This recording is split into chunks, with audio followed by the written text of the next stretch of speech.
নারায়ণগঞ্জের রূপগঞ্জে কয়েকটি নির্মাণাধীন ভবনে অভিযান চালিয়েছে রাজধানী উন্নয়ন কর্তৃপক্ষ রাজুক। এ সময় ৩টি ভবন মালিককে জরিমানা সহ একটি ভবনের আংশিক ভেঙে ফেলা হয়। এছাড়া বিদ্যুতের সংযোগ বিচ্ছিন্ন করা হয় আরও একটি। দর্শক, নারায়ণগঞ্জ থেকে রবিউল ইসলামের তথ্য ছবিতে ডেস্ক রিপোর্ট।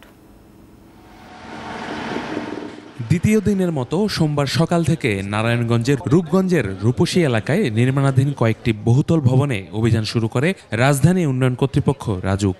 রাজুকের নির্বাহী ম্যাজিস্ট্রেট মনির হোসেন হাওলাদারের নেতৃত্বে ভ্রাম্যমাণ আদালতের অভিযানে অনুমোদন ছাড়া ভবন নির্মাণ করায় ৩টি ভবনের মালিককে জরিমানা করা হয়। এছাড়া ৬ তলা একটি ভবনের বিদ্যুৎ বিচ্ছিন্ন সহ নির্মাণ কাজ স্থগিতের আদেশ দেওয়া হয়, আর অন্য একটি ভবন মালিককে সতর্ক করা হয়। তবে ভবন মালিকদের দাবি, তারা সিটি কর্পোরেশন থেকে অনুমোদন নিয়েছে, রাজুক থেকে অনুমোদনের বিষয়টি জানতেন না।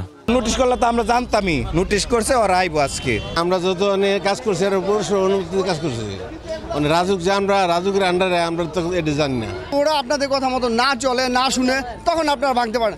আইসে আপনারা হুট করে কি করতেছেন, ধূপধাপ লেবার লাগাই দিচ্ছেন, ভাঙতেছে, জরিমানা নিতেছেন। এগুলো তো ভাই কোনো লতে নাই। নোটিশ না করে আমার জরিমানাটা করলো। নির্বাহী ম্যাজিস্ট্রেট জানান, নিয়ম বহির্ভূত স্থাপনা গড়ে ওঠায় এই অভিযান চালানো হয়। ৩টি স্থাপনাতে জরিমানা করা হয়েছে ৫০,০০০, ৫০,০০০ এবং ১ লক্ষ টাকা, মোট ২ লক্ষ টাকা।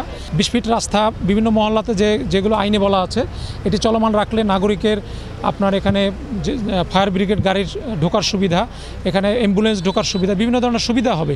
এই বিষয়গুলো ওনাদেরকে আমরা বোঝানোর চেষ্টা করেছি। অনুমোদনহীনভাবে ঝুঁকিপূর্ণ ভবন অপসারণ সহ আইনি ব্যবস্থা নিতে অভিযান চলবে বলেও জানান তিনি। ইউসুফ হাসান নাইম, ২১ টেলিভিশন।